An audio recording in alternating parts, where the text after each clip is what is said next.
Power ಕೆಫೆಯಲ್ಲಿ ಮೊದಲ story.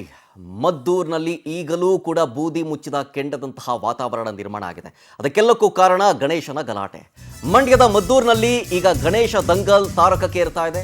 ಈ ಸಂಬಂಧ ಇವತ್ತು ಮಂಡ್ಯ ಜಿಲ್ಲೆಯ ಮದ್ದೂರು ಬಂದ್ ಬಂದ್ ಬಂದ್.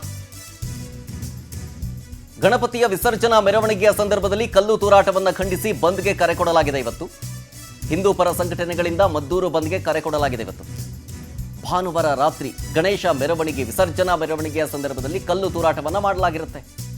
ನಿನ್ನೆ ಮದ್ದೂರಿನಲ್ಲಿ ಬೃಹತ್ ಪ್ರತಿಭಟನೆ ಆಗಿರುತ್ತೆ. ಆ ಪ್ರತಿಭಟನೆ ಯಾವ ಹಂತಕ್ಕೆ ಹೋಗುತ್ತೆ ಅಂತಂದ್ರೆ ಪೊಲೀಸರು ಕಂಟ್ರೋಲ್ ಮಾಡೋಕ್ಕಾಗದೇನೆ ಲಾಠಿ ಚಾರ್ಜ್ ಮಾಡಬೇಕಾಗಿ ಬಂತು. ಈಗ ಹಿಂದೂ ಪರ ಸಂಘಟನೆಗಳು ಈ ಘಟನೆಗಳನ್ನು ಖಂಡಿಸಿ ಮದ್ದೂರು ಬಂದ್ಗೆ ಕರೆ ಕೊಟ್ಟಿದ್ದಾರೆ. ಸ್ವಯಂ ಪ್ರೇರಿತವಾಗಿ ಮದ್ದೂರಿನ ಎಲ್ಲ ಅಂಗಡಿ ಮುಂಗಟ್ಟುಗಳನ್ನು ಬಾಗಿಲು ಹಾಕೋದಕ್ಕೆ ಮನವಿಯನ್ನು ಕೂಡ ಮಾಡಿಕೊಳ್ಳಲಾಗಿದೆ. ಅದರ ಜೊತೆಗೆ ಪೊಲೀಸ್ ಸರ್ಪಗಾವಲನ್ನು ಕೂಡ ಹಾಕಲಾಗಿದೆ. ಒಂದು ಕಡೆ ಬಂದ್, ಮತ್ತೊಂದು ಕಡೆ ನಿಷೇಧಾಜ್ಞೆ. ಹಾಗಾಗಿ ಪೊಲೀಸರು ಕಾರ್ಯಪ್ರವೃತ್ತರಾಗಿರೋದು. ಮೀಸಲು ಪಡೆಯೂ ಕೂಡ ಅಲ್ಲೇ ಬೀಡು ಬಿಟ್ಟಿದೆ. ಅತಿ ಹೆಚ್ಚಿನ ಸಂಖ್ಯೆಯಲ್ಲಿ ಅಕ್ಕಪಕ್ಕದ ಜಿಲ್ಲೆಗಳಿಂದಲೂ ಕೂಡ ಪೊಲೀಸರನ್ನು ಕರೆಸಿಕೊಳ್ಳಲಾಗಿದೆ. ಸುಮಾರು 1000ಕ್ಕೂ ಹೆಚ್ಚು ಪೊಲೀಸ್ ನಿಯೋಜನೆ ಆಗಿದೆ. ನಿನ್ನೆ ಮದ್ದೂರಿನಲ್ಲಿ ಪರಿಸ್ಥಿತಿ ಕೈಮೀರಿ ಹೋಗಿತ್ತು. ಜೊತೆಗೆ ಕಲ್ಲು ಎಸೆದವರನ್ನ, ಅದರಲ್ಲಿ ಗಾಯಾಳುಗಳಾಗಿದ್ದಾರೆ, ಅದಕ್ಕೆ ಬೇಕಾಗಿರುವಂಥ ನ್ಯಾಯವನ್ನು ಒದಗಿಸುವಲ್ಲಿ ಸರ್ಕಾರ ವಿಫಲವಾಗಿದೆ, ಪೊಲೀಸ್ ಇಲಾಖೆ ವಿಫಲವಾಗಿದೆ ಅಂಥೇಳಿ ಹಿಂದೂ ಪರ ಸಂಘಟನೆಗಳು ರಸ್ತೆಗಿಳಿತಾರೆ. ಬಂದ್ ಮಾಡಿ ಟೈರ್ಗೆ ಬೆಂಕಿಯನ್ನು ಹಚ್ಚಿ ತಮ್ಮ ಆಕ್ರೋಶವನ್ನು ಹೊರಹಾಕ್ತಾರೆ. ಆಗ ಪರಿಸ್ಥಿತಿ ಕೈ ಮೀರುತ್ತಾ ಇದ್ದಂತೆ ಪೊಲೀಸರು ಹತೋಟಿಗೆ ತರಬೇಕು ಅನ್ನೋ ನಿಟ್ಟಿನಲ್ಲಿ ಲಾಠಿ ಚಾರ್ಜ್ ಮಾಡಲಾಗುತ್ತೆ. ಆ ಲಾಠಿ ಚಾರ್ಜ್ ಹೆಂಗಿತ್ತು ಅಂತಂತಂದರೆ ಅದು ಹಿಂದೂ ಪರ ಹೋರಾಟಗಾರರ ಕೆಂಗಡಿಗೆ ಗುರಿಯಾಗುತ್ತೆ. ಯಾಕಂದರೆ ಮಹಿಳೆಯರು ಜೊತೆಗೆ ಬಾಲಕರು ಅಂತ ನೋಡಲಿಲ್ಲ, ಸಿಕ್ಕವರ ಮೇಲೆ ಲಾಠಿ ಚಾರ್ಜನ್ನು ಮಾಡಲಾಯಿತು ಅಂಥೇಳಿ ಖಂಡಿಸಿ ಹಿಂದೂ ಪರ ಸಂಘಟನೆಗಳು ಇವತ್ತು ಬಂದನ್ನು ಮಾಡಲಾಗಿದೆ. ಆ ಬಂದನ ಎಫೆಕ್ಟ್ ನೋಡ್ತಾ ಇದ್ದೀರಿ. ಇವತ್ತು ಬೆಳಗ್ಗೆಯ ದೃಶ್ಯಾವಳಿಗಳಿದು. ಪೊಲೀಸ್ ಸರ್ಪಗಾವರು ಜೊತೆಗೆ ಹೆಚ್ಚಿನ ಪೊಲೀಸರನ್ನು ನಿಯೋಜನೆ ಮಾಡಲಾಗಿದೆ ಸ್ಥಳದಲ್ಲಿ. ಎಲ್ಲವೂ ಆಗಿದ್ದು ಭಾನುವಾರ ರಾತ್ರಿ ಗಣಪತಿಯ ವಿಸರ್ಜನೆಯ ಸಂದರ್ಭದಲ್ಲಿ ಕೆಲ ಮುಸ್ಲಿಂ ಪುಂಡರು ಕಲ್ಲು ತೂರಾಟವನ್ನು ನಡೆಸ್ತಾರೆ. ಇಲ್ಲಿ ತನಕ ಅರೆಸ್ಟ್ ಮಾಡಲಾಗಿದೆ. 20ಕ್ಕಿಂತ ಹೆಚ್ಚು ಯುವಕರನ್ನು ಅರೆಸ್ಟ್ ಮಾಡಿದ್ದಾರೆ ಅಂತ ಹೇಳಲಾಗ್ತಾ ಇದೆ. ಆದರೆ ಹಿಂದೂ ಪರ ಸಂಘಟನೆಗಳ ವಾದ ಏನು ಅಂತಂತಂದರೆ ಕಲ್ಲು ಹೊಡೆದವರು ಬಿಟ್ಟು ಬೇರೆಯವ್ರನ್ನ ಅರೆಸ್ಟ್ ಮಾಡಿದ್ದಾರೆ. ನಿಜವಾದ ಈ ಪುಂಡರನ್ನು ಅರೆಸ್ಟ್ ಕೂಡ ಮಾಡಿಲ್ಲ. ಜೊತೆಗೆ ಸರ್ಕಾರ ಇದರಲ್ಲಿ ಕಟ್ಟುನಿಟ್ಟಿನ ಕ್ರಮ ತೆಗೆದುಕೊಳ್ಳುವಲ್ಲಿ ವಿಫಲವಾಗಿದೆ. ಹೀಗನ್ನೋ ಆರೋಪದ ಜೊತೆಗೆ ರಸ್ತೆಗಿಳಿದು ಪ್ರತಿಭಟನೆಯನ್ನು ಮಾಡಲಾಗಿತ್ತು. ನಿನ್ನೆ ಹಲವು ರಾಜಕೀಯ ನಾಯಕರು ಕೂಡ ನಿನ್ನೆ ಬಂದಿದ್ದರು. ನಿನ್ನೆ ಆದಂಥ ಘಟನೆ ನೋಡಿ, ಲಾಠಿ ಚಾರ್ಜ್, ಸಿಕ್ಕವರ ಮೇಲೆ ಲಾಠಿ ಚಾರ್ಜನ್ನು ಮಾಡಲಾಯಿತು. ನೋಡಿ, ಆ ಯುವಕ ಅನ್ನೋದು ನೋಡಿಲ್ಲ, ಬಾಲಕ ಅನ್ನೋದು ನೋಡಿಲ್ಲ, ಆತನಿಗೂ ಕೂಡ ಲಾಠಿ ಚಾರ್ಜ್ ಮಾಡಲಾಯಿತು. ಜೊತೆಗೆ ಮಹಿಳೆ ಮೇಲೂ ಕೂಡ ಲಾಠಿ ಚಾರ್ಜ್ ಮಾಡಲಾಯಿತು. ಈ ಘಟನೆಯ ಸಂಬಂಧ ತೀವ್ರ ಆಕ್ರೋಶವೂ ಕೂಡ ವ್ಯಕ್ತವಾಗಿತ್ತು ಅಲ್ಲಿ ಮದ್ದೂರಿನಲ್ಲಿ. ಡೀಟೇಲ್ಸ್ ಕೊಡ್ತಾರೆ ಇದ್ರ ಬಗ್ಗೆ ನಮ್ಮ ಪ್ರತಿನಿಧಿ ಪ್ರವೀಣ್ ಲೈವ್ನಲ್ಲಿ. ಪ್ರವೀಣ್, ನಿನ್ನೆ ಆದಂತಹ ಘಟನೆ ಉದ್ವಿಗ್ನ ಪರಿಸ್ಥಿತಿಯನ್ನು ಹತೋಟಿಗೆ ತರುವಲ್ಲಿ ಪೊಲೀಸರು ಲಾಠಿ ಚಾರ್ಜ್ ಮಾಡಬೇಕಾಯಿತು. ಜೊತೆಗೆ ವಿಕೋಪಕ್ಕೂ ಕೂಡ ತೆರಳಿತ್ತು.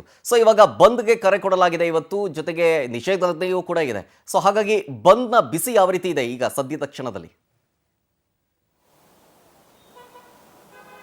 ಖಂಡಿತ ಏನಂತಂದ್ರೆ ಭಾನುವಾರ ಸಂಜೆ ಗಣೇಶ ವಿಸರ್ಜನೆ ವೇಳೆ ಸಂದರ್ಭದಲ್ಲಿ ಕಿಡಿಗೇಡಿಗಳಿಂದ ಕಲ್ಲು ತೂರಾಟ ಆಗಿತ್ತು. ಆ ಪ್ರಕರಣಕ್ಕೆ ಸಂಬಂಧಪಟ್ಟಂತೆ ಈಗಾಗಲೇ 22 ಮಂದಿ ಆರೋಪಿಗಳನ್ನ ಬಂಧಿಸಿ 14 ದಿನಗಳ ಕಾಲ ನ್ಯಾಯಾಂಗ ಬಂಧನಕ್ಕೆ ಕೂಡ ಕೊಟ್ಟಿರುವಂಥದ್ದು. ಆ ನಿಟ್ಟಿನಲ್ಲಿ ನಿನ್ನೆ ಇಡೀ ದಿನ ಕೂಡ ಮದ್ದೂರಿನಲ್ಲಿ ಸಾಕಷ್ಟು ಪ್ರತಿಭಟನೆಗಳು ಕೂಡ ಆಯಿತು. ಬಿಜೆಪಿ JDS ನಾಯಕರುಗಳು ಕೂಡ ಬಂದು ಪ್ರತಿಭಟನೆಯಲ್ಲಿ ಭಾಗಿಯಾಗಿದ್ರು. ನಿನ್ನೆ ಕೂಡ ನಿಷೇಧಾಜ್ಞೆ ಇತ್ತು. ಇವತ್ತು ಹಿಂದೂಪರ ಸಂಘಟನೆಯ ಕಾರ್ಯಕರ್ತರು ಮದ್ದೂರು ಬಂದ್ಗೆ ಕರೆಯನ್ನು ಕೊಟ್ಟಿರುವಂಥದ್ದು. ಆ ನಿಟ್ಟಿನಲ್ಲಿ ಇವತ್ತು ಹಿಂದೂಪರ ಸಂಘಟನೆಗಳು ಬಂದ್ಗೆ ಕರೆ ಕೊಟ್ಟಿರೋ ನಿಟ್ಟಿನಲ್ಲಿ ಬೆಳಗ್ಗೆ 6 ಗಂಟೆಯಿಂದ ಸಂಜೆ 6 ಗಂಟೆವರೆಗೂ ಕೂಡ ಅಂಗಡಿ ಮುಂಗಟ್ಟುಗಳನ್ನ ಬಂದ್ ಮಾಡಿ ಸ್ವಯಂ ಪ್ರೇರಿತವಾಗಿ ಬೆಂಬಲವನ್ನು ಕೊಡಬೇಕು ಅಂತೇಳಿ ಈಗಾಗಲೇ ಕೇಳ್ಕೊಂಡಿರುವಂಥದ್ದು. ಆ ನಿಟ್ಟಿನಲ್ಲಿ ಇವತ್ತು ಕೂಡ ಮದ್ದೂರಿನಲ್ಲಿ ನಿಷೇಧಾಜ್ಞೆ ಮುಂದುವರಿದಿರುವಂಥದ್ದು. ಸುಮಾರು 1000ಕ್ಕೂ ಹೆಚ್ಚು ಪೊಲೀಸರನ್ನ ಭದ್ರತೆಗಾಗಿ ಮದ್ದೂರಿನಲ್ಲಿ ನಿಯೋಜನೆ ಮಾಡಿರುವಂಥದ್ದು.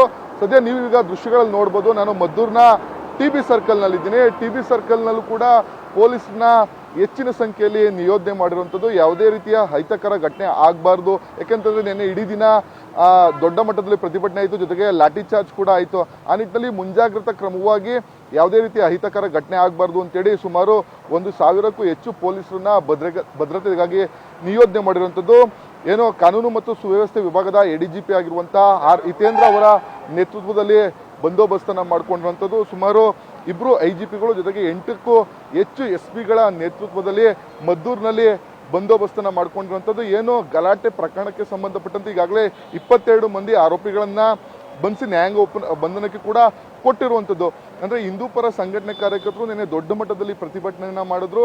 ಆ ನಿಟ್ಟಿನಲ್ಲಿ ಇವತ್ತು ಯಾವುದೇ ರೀತಿಯ ಅಹಿತಕರ ಘಟನೆ ಆಗಬಾರ್ದು ಅನ್ನೋ ಕಾರಣಕ್ಕೆ, ಯಾಕಂದ್ರೆ 10 ಗಂಟೆಯ ನಂತರ ಒಂದಷ್ಟು ಹಿಂದೂ ಪರ ಸಂಘಟನೆ ಕಾರ್ಯಕರ್ತರು ಪ್ರಮುಖ ಸರ್ಕಲ್ಗಳಲ್ಲಿ ಬಂದು ಪ್ರತಿಭಟನೆ ಮಾಡುವಂತಹ ಸಾಧ್ಯತೆಗಳಿರುವಂಥದ್ದು. ಹಾಗಾಗಿ ನಿನ್ನೆ ಆದಂಥ ಘಟನೆ ಇವತ್ತು ಮರುಕಳಿಸಬಾರ್ದು, ಯಾವುದೇ ರೀತಿಯ ಲಾಠಿ ಚಾರ್ಜ್ ಆಗಬಾರ್ದು, ಜೊತೆಗೆ ಹೆಚ್ಚಿನ ಸಂಖ್ಯೆಯಲ್ಲಿ ಜನರನ್ನ ಸೇರಿಸಬಾರ್ದು ಅನ್ನೋ ಕಾರಣಕ್ಕಾಗಿ ಮದ್ದೂರಿನ ಪ್ರಮುಖ ಬೀದಿಗಳಲ್ಲೂ ಕೂಡ ಪೊಲೀಸ್ ನಿಯೋಜನೆ ಮಾಡಿರುವಂಥದ್ದು ಒಂದ್ ಕಡೆ ಆದ್ರೆ, ಮತ್ತೊಂದು ಕಡೆ ಅಂಗಡಿ ಮುಂಗಟ್ಟುಗಳನ್ನ ಒಂದಷ್ಟು ಮಂದಿ ಸ್ವಯಂ ಪ್ರೇರಿತವಾಗಿ ಬಂದ್ ಮಾಡಿರುವಂಥದ್ದು.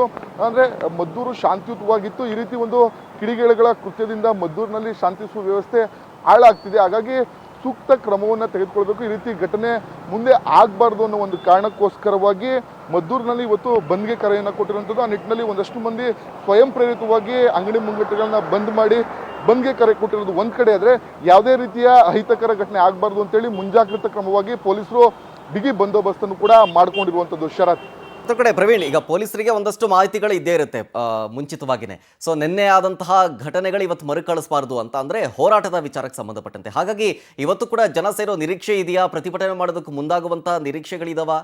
ಆ ರೀತಿಯಾದಂತಹ ಸಿಚುವೇಶನ್ ಕಂಡು ಬರ್ತಿದೆಯಾ ಅಂತ?